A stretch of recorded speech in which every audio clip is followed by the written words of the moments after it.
tumaas daw ang bilang ng mga pamilyang nabiktima ng online crime sa bansa. Sa latest survey ng SWS o Social Weather Station na isinagawa noong September 14 to 23, record high ang 7.2% na inireport na pamilyang nabibiktima ng cybercrime gaya ng online scam, pag-hack ng account at cyberbullying.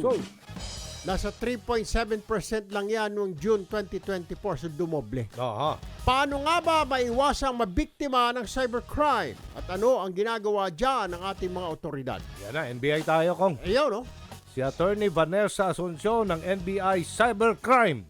Yan, Attorney Asuncion, magandang umaga. Good morning, attorney. Good morning. Good morning, sir. Opo, si Erwin Tulfo po ito, Aljo Bendijo, attorney, live po tayo sa PTV Nationwide at Radyo Pilipinas. Sabi po ng SWS, tumaas daw po talaga ang cyberbullying, hacking, at saka itong online scam. Ano po kaya ang magandang gawin ho dito para hindi na mabiktima ang kababayan natin? Kasi mga kababayan natin, lalo pag mga alok-alok naman kung ano-ano, kaagad na kumakagat. Ano hong mga palatandaan, ma'am, para hindi sila maloko, Attorney Asuncion? Yes, sir. So, unang-una po, yung pagtaas po kasi ng cybercrime, the reason of this is the increase of internet usage po ng mga Pilipino. Okay. So, out of all the countries, isa po ang Philippines pinakamataas na internet usage. Ngayon po, ito yung nagiging opportunity ng ating cyber criminals, ng mga scammers at hackers para ma-target yung users natin.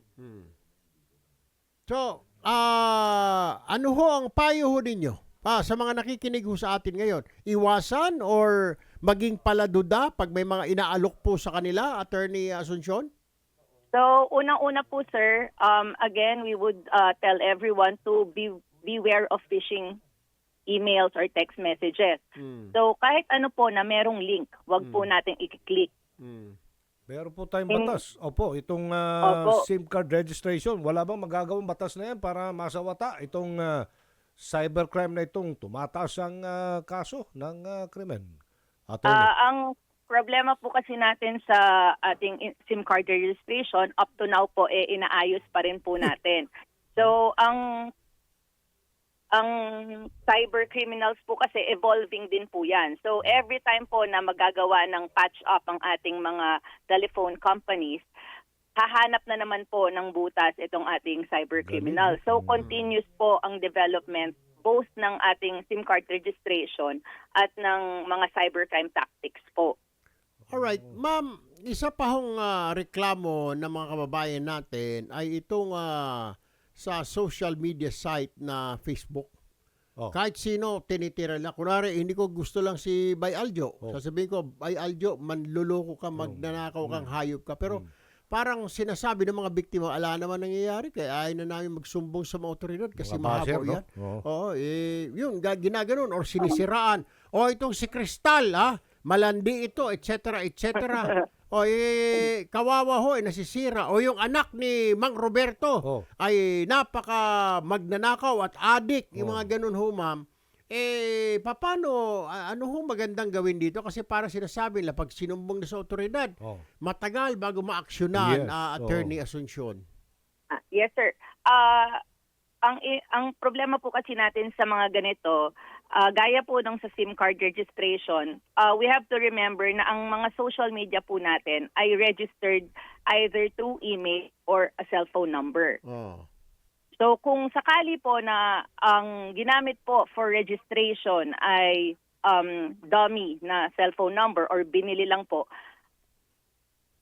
hindi po natin matitrace kung sino itong mga involved sa mga ganito. Hindi ba SIM card, nakaregister din yan? Akala ko na ho, may registration na ito. Wala palang silbi maraming itong... butas kong. Wala palang silbi itong mga SIM card registration na ito. Ay, puro forma lang siguro ito. So, it's not working, Attorney Asuncion, itong SIM card registration.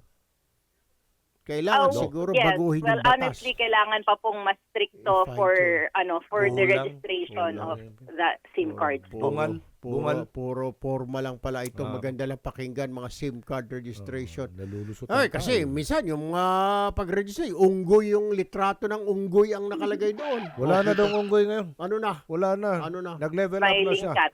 Oh. Ano na siya? Pusa. Music! Pusa! Yan. Nagising na. Salamat Napusa na. ginising mo. Ginising mo yung dalawa. Yan ang- Pag nagkatabi na yung dalawa, kaya pala minsan, pagkikita magkatabi, nakaganon si Adonis at saka si engineer. Diyos ko Pusa po. na. Ay, di. Pusa na. Hindi Anyway, na said. si Attorney Asuncion ng NBI Cybercrime, maraming salamat po at magandang umaga po sa inyo. Maraming salamat, sir.